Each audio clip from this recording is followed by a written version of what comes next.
ചേച്ചി ചോദിക്കട്ടെ, അന്ന് ചേച്ചി പഞ്ചാബി ഹൗസിൽ ചേച്ചിയോടുള്ള ഇഷ്ടം പോലെ തന്നെ അന്ന് ചേച്ചി മോഹിനി നിങ്ങളുടെ ആ ഒരു ഇങ്ങനെയാണല്ലോ, പുറകെയാണല്ലോ, മോഹിനിയുടെ പുറകെ മോഹിനിയുടെ സംസാരമായിരുന്നല്ലോ ചേച്ചി.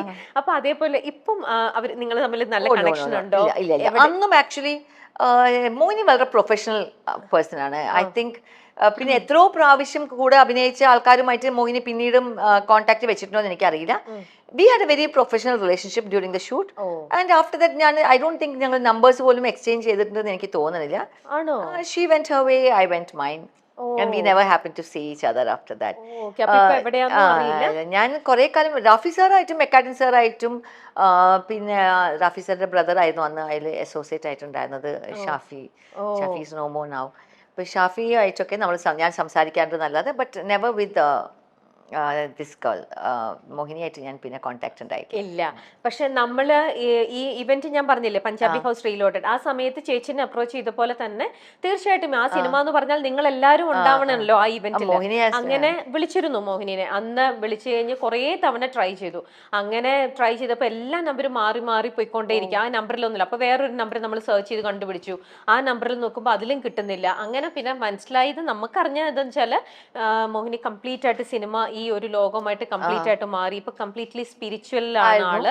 ശരിയായിരുന്നു. ഞാനും അത് കേട്ടിട്ടുണ്ടായിരുന്നു, അങ്ങനെ മോഹിനി എന്തോ സ്പിരിച്വൽ ആയിട്ട് മൂവി ചെയ്തു. പക്ഷെ അതുകൊണ്ട് അതിനുശേഷം മൂവീസ് ചെയ്തുവോ എന്ന് എനിക്കറിയില്ല. ഇല്ലില്ല, സ്പെഷ്യൽ അതിന് ശേഷം ഇത് കംപ്ലീറ്റ് ഈ ഒരു മൂവി ഇതിനോടൊക്കെ കംപ്ലീറ്റ് കട്ട് ഓഫ് ചെയ്ത് പോയിട്ടാണ് ആള് സ്പിരിച്വൽ ഇതിലേക്ക് വന്നത്. പിന്നീട് മൂവി ചെയ്തിട്ടില്ല. ഇപ്പൊ തന്നെ മൂവി ചെയ്തിട്ട് കുറെ വർഷങ്ങളായല്ലോ. ഏതൊരു ഗസ്റ്റ് അപ്പിയറൻസ് ആയിട്ട് കളക്ടർ എന്ന് പറഞ്ഞൊരു മൂവി, അതും കുറച്ച് ഇയേഴ്സ് മുന്നെയാണ്. അതിലെന്തോ ഒരു ഗസ്റ്റ് അപ്പിയറൻസ് എന്തോ ചെയ്തിട്ടേ ഉള്ളൂ. അപ്പം ചേച്ചിക്കും ഇപ്പൊ അങ്ങനെ കണക്ഷൻ ഒന്നും ഇല്ല അല്ലേ? അന്ന് തന്നെ ഒരുപാട് പേര് എന്നോട് ചോദിച്ച ചോദ്യമായിരുന്നു ആക്ച്വലി. കാരണം നമ്മൾ രണ്ടുപേരും ഒരുമിച്ച് തന്നെ ആയതുകൊണ്ട്. പക്ഷേ പിന്നെ ഷീസ് നോട്ട് എ മലയാളി അല്ലേ, അതിന്റെ ഒരു ചെന്നൈയിൽ താമസിക്കുന്ന കുട്ടിയായതുകൊണ്ടൊക്കെ ആയിരിക്കാം.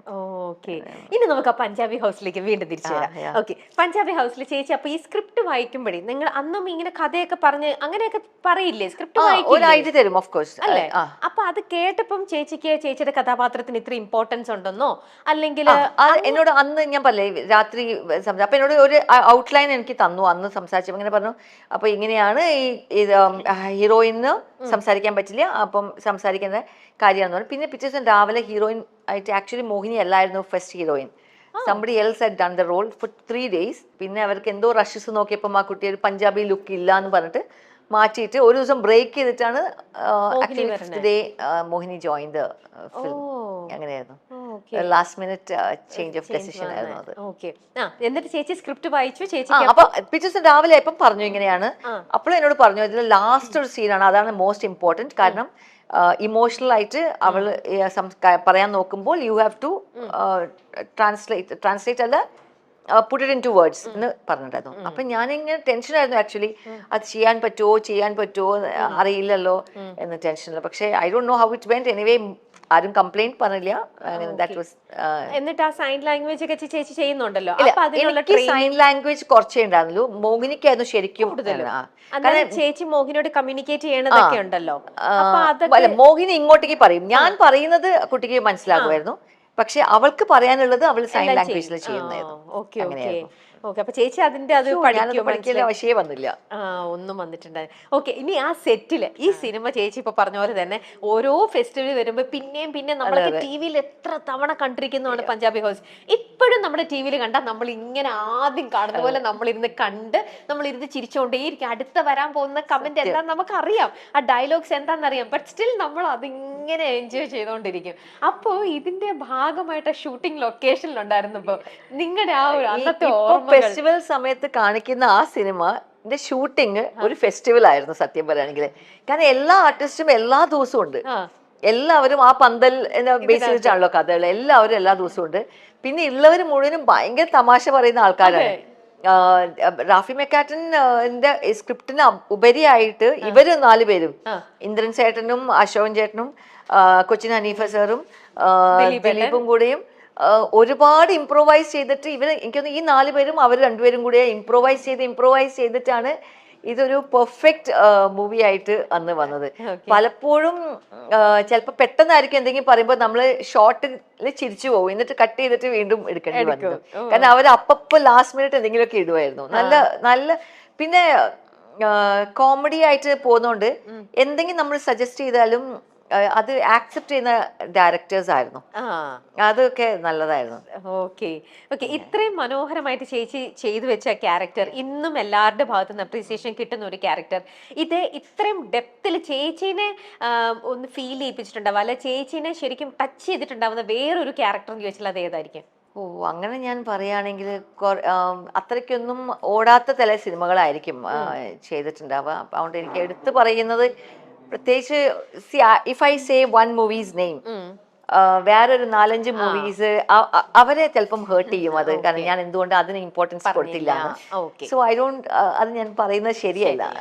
കാരണം എനിക്ക് ഡിയർ ആയിരിക്കും, പക്ഷെ ആ സ്ക്രിപ്റ്റ് എഴുതിയ ആൾക്കും ആ ഡയറക്ടേഴ്സിനും അവർക്ക് അത് ഭയങ്കര ഇമ്പോർട്ടന്റ് ആയിരിക്കും. എനിക്ക് തന്നപ്പോ എനിക്ക് ചേച്ചി ഇതൊരു സൂപ്പർ ക്യാരക്ടറാന്ന് പറഞ്ഞിട്ട് എനിക്ക് തന്ന സാധനം ഞാൻ വാല്യൂ ചെയ്തില്ല എന്ന് അവർ വിചാരിക്കാൻ പാടില്ല. സോ ഐ തിങ്ക് അത് ഞാൻ പറയുന്നില്ല. ഓക്കെ. ചേച്ചി ഭയങ്കര എപ്പോഴും മോഡേൺ ഔട്ട്ഫിറ്റ്സ് ഇടാനാണോ ചേച്ചിക്ക് പേഴ്സണലി താല്പര്യം? ഞാനും എന്റെ മോളും ഡ്രസ്സ് ഒരേ ഡ്രസ്സിൽ അഡ്ജസ്റ്റ് ചെയ്ത് പോവാറുണ്ട്. മിനിമലിസം മറക്കരുത്.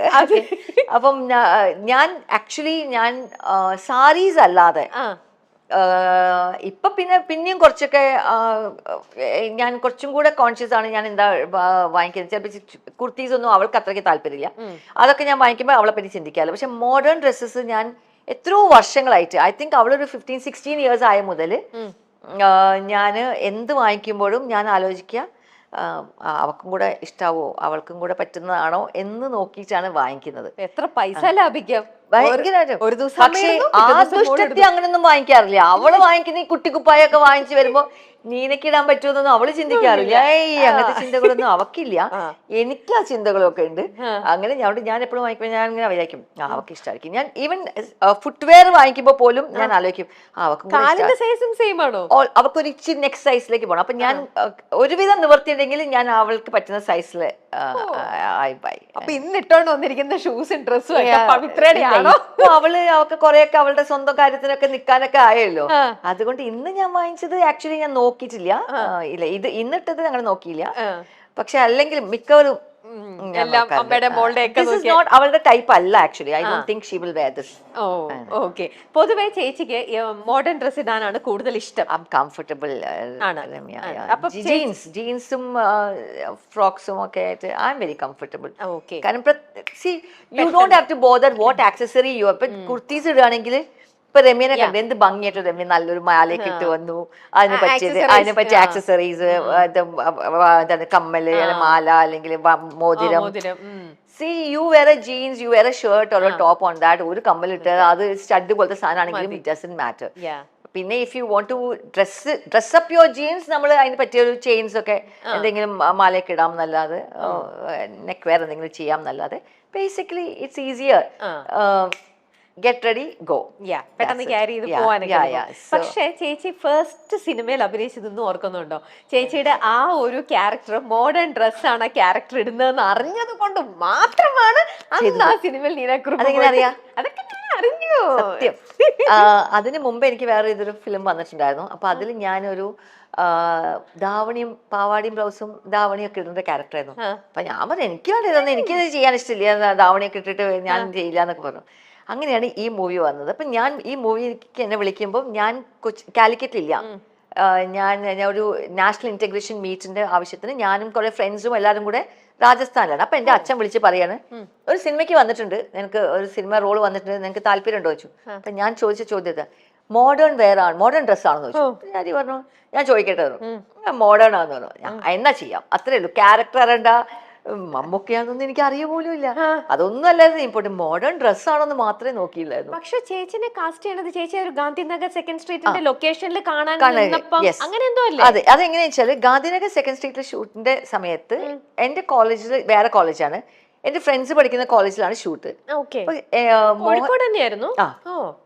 അപ്പം മോഹൻലാലിനെ ഭയങ്കര ഇഷ്ടമുള്ള ഒരു ഫ്രണ്ട് എനിക്കുണ്ടായിരുന്നു. അപ്പൊ പുള്ളിക്കാരത്തി പറഞ്ഞു ലാലേട്ടന്റെ ഷൂട്ടുണ്ട്. അന്ന് ലാലേട്ടൻ എന്നല്ല മോഹൻലാൽ എന്ന് പറയാം, മോഹൻലാലിന്റെ ഷൂട്ടുണ്ട്, എനിക്ക് കാണാൻ പോകണം. അങ്ങനെ ഞങ്ങൾ എല്ലാവരും കൂടെ ലിപ്സ്റ്റിക് ഒക്കെ വാരി വലിച്ചിട്ട് ഡ്രസ്സൊക്കെ ഇട്ട് സ്റ്റൈലായിട്ട്, കാരണം മോഹൻലാലിനെ കാണാൻ പോവാണല്ലോ, അങ്ങനെയൊക്കെ സ്റ്റൈലൊക്കെ ആക്കിയിട്ട് ഡ്രസ്സൊക്കെ ഇട്ടിട്ട് ഞങ്ങൾ കാണാൻ പോയതാണ്. അപ്പൊ കാണാൻ പോയ സമയത്ത് അന്ന് ഈ ജൂനിയർ ആർട്ടിസ്റ്റിനെ കൊണ്ടുവരാൻ അങ്ങനത്തെ ഒരു സിസ്റ്റം അങ്ങനെ ഉണ്ടായില്ല. ഏതെങ്കിലും കോളേജിൽ വെച്ച് ഷൂട്ട് ഉണ്ടാവും, ആ കോളേജിലെ കുട്ടികളൊക്കെ ആയിരിക്കും അഭിനയിക്കുന്നത്, അല്ലെങ്കിൽ ഏതെങ്കിലും കോളേജിൽ നിന്ന് കുട്ടികളെ കൊണ്ടുവരുന്നത്. അപ്പൊ ഞങ്ങൾ പോയിട്ട് കാണാൻ പോയ ആൾക്കാരായിരുന്നു. അപ്പൊ ഞങ്ങൾ ഈ പറഞ്ഞ പോലെ പാന്റും ഷർട്ടും ഒക്കെ ഇട്ട് ലിപ്സ്റ്റിക് ഒക്കെ വാരി വലിച്ചിട്ടൊക്കെ ഇട്ടിട്ടൊക്കെ പോയതാണ്. അപ്പൊ അവര് കണ്ടിട്ട് അവര് ചോദിച്ചു ഈ ഒരു ഷോട്ടിൽ വന്നിട്ട് അഭിനയിക്കുമോ എന്ന് ചോദിച്ചു. അങ്ങനെ പോയിട്ട് ഞാനും എൻ്റെ കൂടെ 2 ഫ്രണ്ട്സും കൂടെ അഭിനയിക്കാൻ പോയി. ആ ഷോട്ട് വെറുതെ അങ്ങനെ മോഹൻലാലിൽ ചാടി വീഴുന്നു, ഞങ്ങൾ പോയി നോക്കുന്നു, എഴുതി നോക്കുന്നു, അത്രയ്ക്കേ ചെയ്യാനുണ്ടായിരുന്നു. അത് കഴിഞ്ഞിട്ട് ഒരു 2 months അവർ നെക്സ്റ്റ് ഇപ്പോൾ ഈ ശ്രീധരൻ്റെ 1ാം തിരുമുറിവ് വേണ്ടി അവർ തിരുമുറിവിന് ഹീറോയിനെ തേടുകയായിരുന്നു. നോക്കി നടക്കുമ്പോൾ ഗൃഹലക്ഷ്മിയുടെ കവർ പേജിൽ ഞാനും വേറൊരു കൂട്ടുകാരിയും കൂടെ കവർ പേജിൽ വന്ന് ഓക്കെ ദീപാവലിന്റെ സ്പെഷ്യൽ എന്തോ ആയിരുന്നു. ഞങ്ങൾ ആ നോർത്ത് ഇന്ത്യൻ ഡ്രസ്സ് ലാച്ച പോലത്തെ സാധനം ഇട്ടിട്ട് കവർ പേജ് വന്നു. അപ്പൊ ഇവര് ഈ പെണ്ണിനെല്ലാം അന്ന് നമ്മൾ അവിടെ വെച്ചിട്ട് കണ്ടതെന്ന് ഓർത്തിട്ട് അവര് പോയിട്ട് കോളേജിലൊക്കെ അന്വേഷിച്ച് എന്റെ അച്ഛൻ്റെ അടുത്ത് എത്തുകയാണ് ചെയ്തത്. അങ്ങനെ ചോദിച്ചത്. അപ്പൊ ചേച്ചിക്ക് ഒരു സിനിമ മോഹമോ സിനിമ നോട്ട് അറ്റ് ഓൾ ഒട്ടും ഉണ്ടായിരുന്നില്ല? Film was not in my. എനിക്ക് അന്ന് ആഗ്രഹം ഉണ്ടായിരുന്നു, I want to do my IAS എഴുതണമെന്ന് ഭയങ്കര ആഗ്രഹമായിരുന്നു. പിന്നെ എനിക്ക് എയർ ഹോസ്റ്റസ് ആവണം, എനിക്ക് ഈ ലോകം മുഴുവൻ കറങ്ങണം, എയർ ഹോസ്റ്റസ് ആയിട്ട് ഫ്രീ ആയിട്ട് ലോകം കറങ്ങണം, ഇതായിരുന്നു എനിക്ക് ആഗ്രഹം ഉണ്ടായിരുന്നുള്ളൂ. I just never wanted to be an actress. ദൈവം, എന്നിട്ട് ഇപ്പൊ കൊണ്ട് എവിടെയും വന്ന് നിൽക്കണേന്ന് നോക്കിക്കേ. ഷോ നമ്മുടെ തലയില് വരച്ചിരിക്കുന്നതല്ലേ. അപ്പം അച്ഛനും അമ്മയ്ക്കും ഒക്കെ ഇഷ്ടമായിരുന്നു. ഫസ്റ്റ് ഫിലിം കഴിഞ്ഞിട്ടും ഞാൻ ഓൾമോസ്റ്റ് 5 years പിന്നെ അഭിനയിച്ചിട്ടില്ലായിരുന്നു. 87 മുതൽ 92 വരെ ഐ ഡി നോട്ട് ആക്ട്. 92 ഇതുപോലെ ഞാനിപ്പോ ആഡ്സ് ചെയ്യായിരുന്നു, ചെറിയ ചെറിയ കമേഴ്ഷ്യൽസ് ഒക്കെ ചെയ്യാറുണ്ടായിരുന്നു. ആ സമയത്ത് 92 പെട്ടെന്ന് ഒരു ആഡ് ചെയ്യുന്ന ഒരു ഫോട്ടോഗ്രാഫർ ക്യാമറമാൻ എന്നോട് പറഞ്ഞു, ഒരു സീരിയലിന്റെ ഷൂട്ട് നടക്കുന്നുണ്ട്, മധുമോഹന്റെ സീരിയലിന്റെ ഷൂട്ട് നടക്കുന്നുണ്ട്, അതിലൊരു റോളുണ്ട്, പെട്ടെന്ന് വന്ന് അഭിനയിക്കാൻ പറ്റുമോ?